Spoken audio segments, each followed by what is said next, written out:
Hey, Dustin. Yes, this is Dustin. How you doing today? I'm doing well. How are you? I'm excellent. Is this still a good time to ask you a few questions? Yeah, no problem.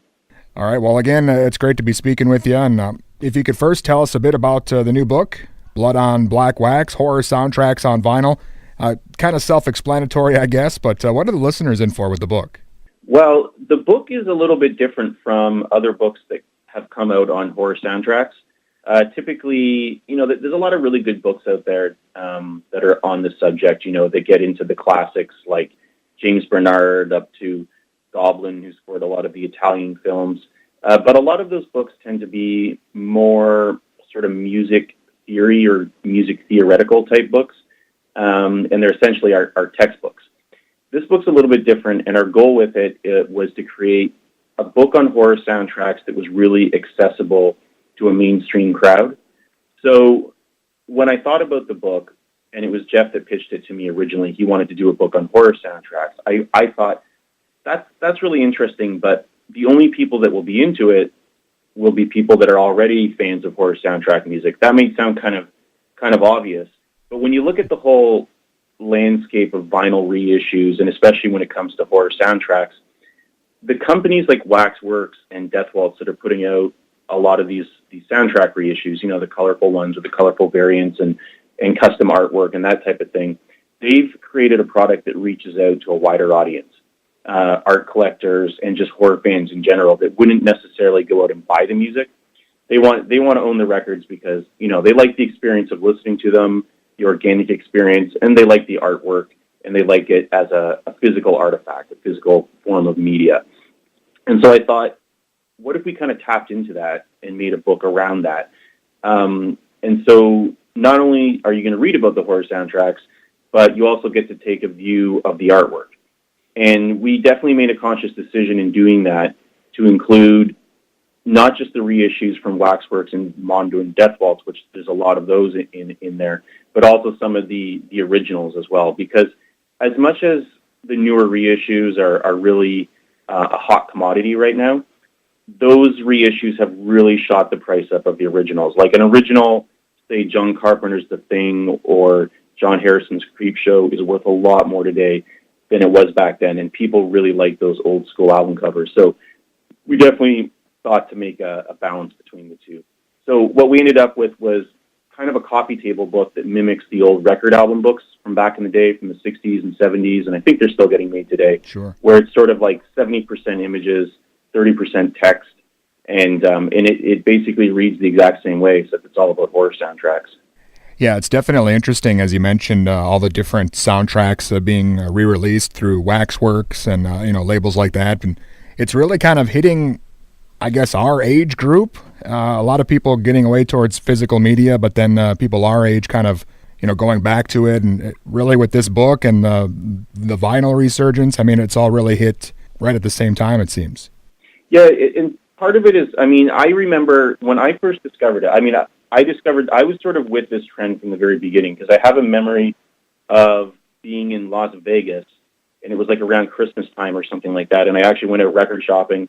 And I went into a record store, and I saw, hey, this is weird. Somebody reissued Zombie, or I guess it's Zombie 2, the Lucio Fulci film, that someone reissued the soundtrack on vinyl. And, you would never see originals like that anymore, like originals of Italian horror soundtracks. I mean, you could buy a home with if you had a bunch of those, if you had a bunch of those records. So I thought that was cool that somebody reissued it, and it had artwork by Graham Humphreys and everything. So I bought right into it. And then after that, I was a vinyl collector anyway, but I thought it was really cool that these companies were coming along and putting out soundtracks that either you can't buy anymore on vinyl because they're just too expensive, or that never came out on vinyl before. And I think that when it comes to soundtrack music, I think that there's sort of two different schools of thought. A lot of people, the really hardcore soundtrack fans, I think they still like to have the score on CD because they like to listen to the full thing and get the whole experience all kind of in one shot. But I think that there's a lot of people that also really like listening to this music on vinyl because it sort of helps the music breathe across a huge spectrum or a huge physical artifact. And and it sort of relates, I think, to the whole organic experience of people that collect VHS tapes, right? The people like the VHS tapes because it sort of reminds them of their youth, and it has cooler looking artwork and everything like that. The difference is, of course, that vinyl, if properly done, is actually, in some people's opinions, the best way to listen to music from an audiophile perspective, whereas like VHS is easily the worst way to watch a movie, right? in terms of audiovisual quality. But yeah, I mean, I thought like a few years ago, I would have said this trend has 1 or 2 years left in it, and it's still going. I mean, they're still reissuing Creepshow. Waxwork is still reissuing Creepshow. People just, they cannot get enough of it. And vinyl is just big across all music genres. I mean, if you pick up any music magazine and you look at the music ads, they're all for vinyl. Like every band that comes out now has it's either digital or it's vinyl, you know? Sure. So people are definitely digging it, and I don't see an end to this trend at all. Well, again, the new book, Blood on Black Wax, Horror Soundtracks on Vinyl, is out now. Aaron Lupton with us. And, you know, it's interesting. Of course, in the book, you got to include all the obvious ones, you know, like Jaws and, you know, Dawn of the Dead and that sort of thing. But I love that you guys put in some of the more obscure stuff, you know, like maybe a Chud or a Tourist Trap, or, you know, or some of these movies that maybe hardcore fans know about, but the average person maybe hasn't seen. Yeah, that was definitely one of the sort of really fun parts of putting the book together. Obviously, there's certain scores that are going to be in there, right? There's going to be Psycho, and there's going to be Jaws, you know. And the good thing about making a book based around horror soundtrack music on vinyl is that all the really big scores are from older films when, you know, vinyl was the dominant form that you'd buy music on.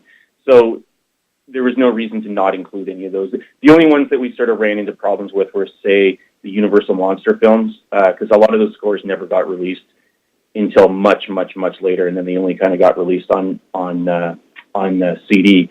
But when we sat down to do this, the obvious ones were going to be in there, you know, Exorcist and Halloween and everything like that. But what we did was we came up with subject headings, chapter headings.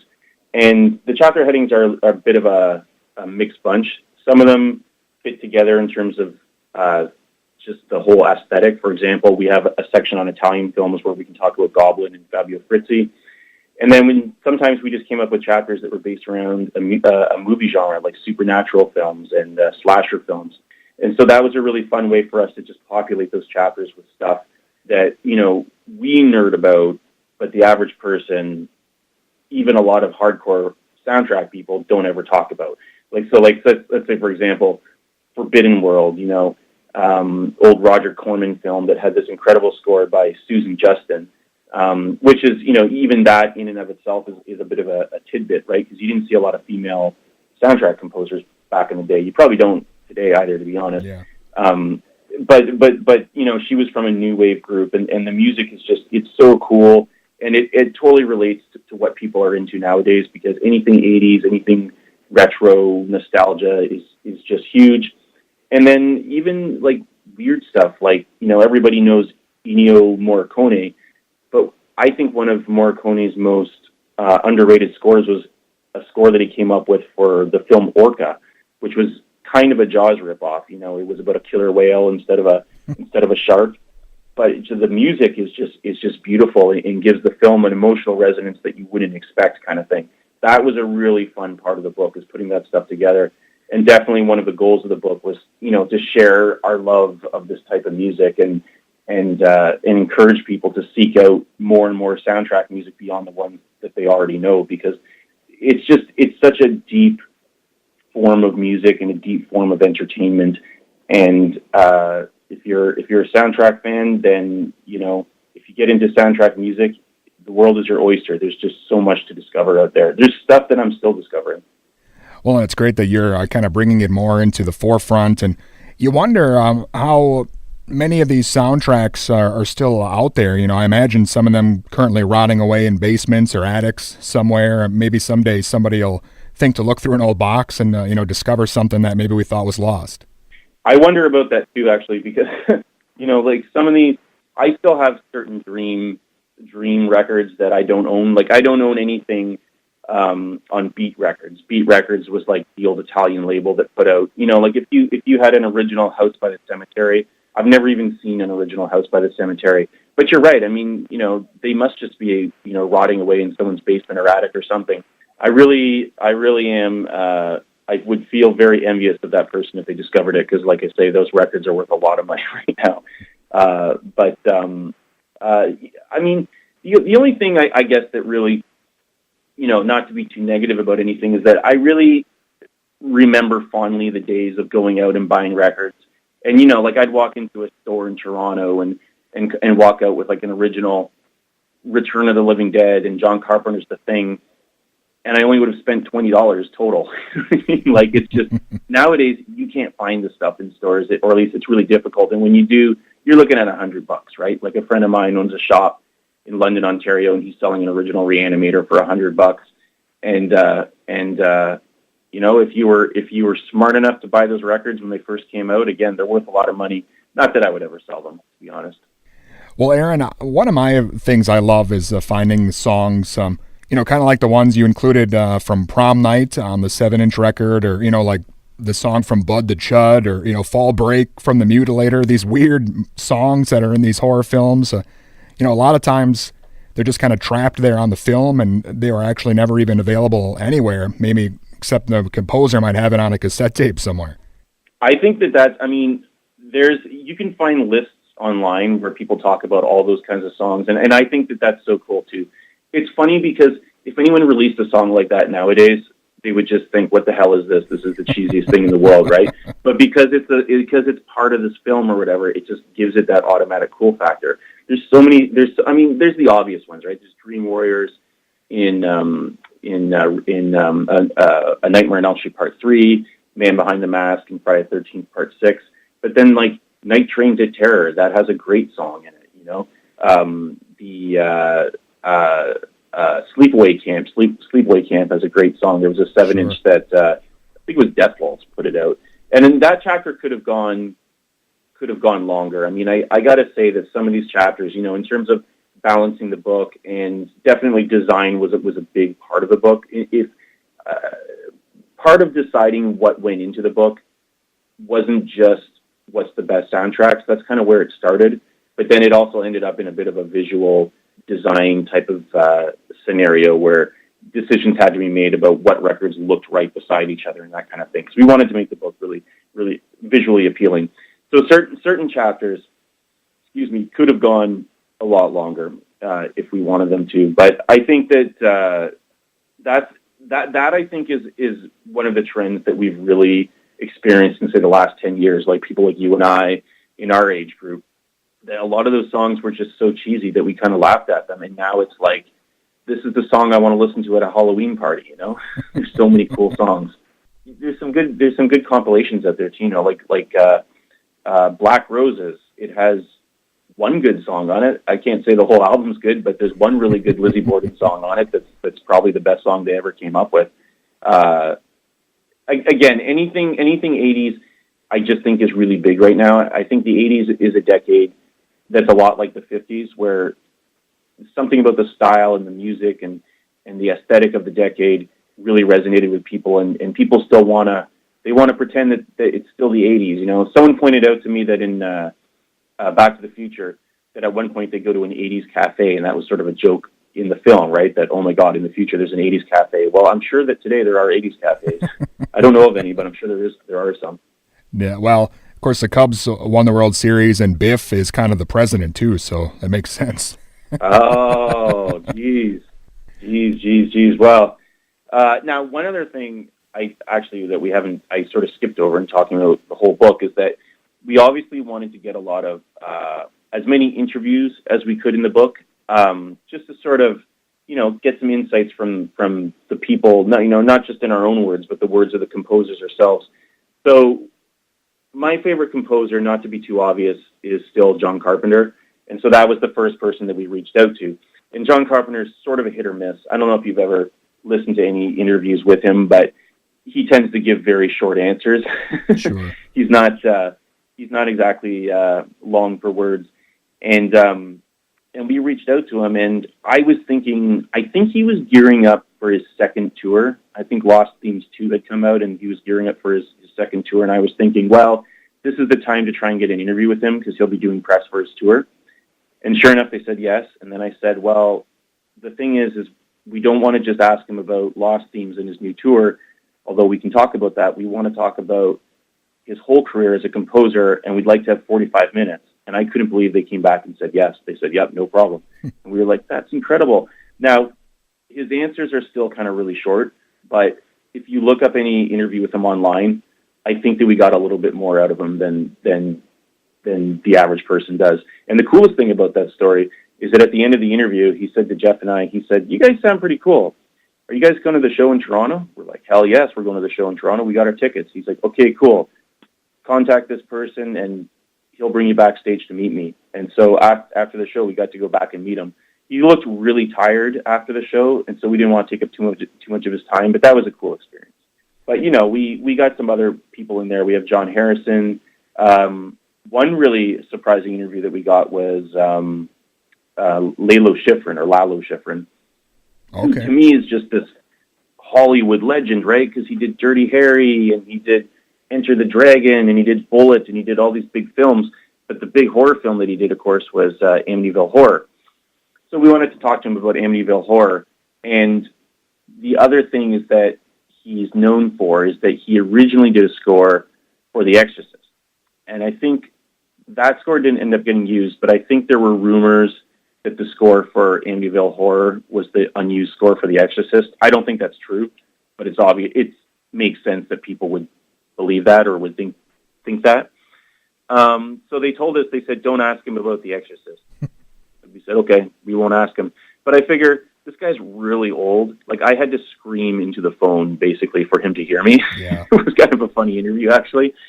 And I figure, I'm not going to get to talk to him again. So at the end of the interview, I said, can I ask you about The Exorcist? And he said, sure, you can ask me about The Exorcist. And he told me this story about, you know, he had come up with this music that was so evil and so dark and so gross that people were throwing up in the theater, and that's the reason why they couldn't use it in the film. I'm sure that there's another reason why it wasn't used in the film, but that's the reason he gave us, and I think that that's a much cooler sounding reason. So that was a really, I mean, there's quotes from the composers that you won't read in other interviews in this book.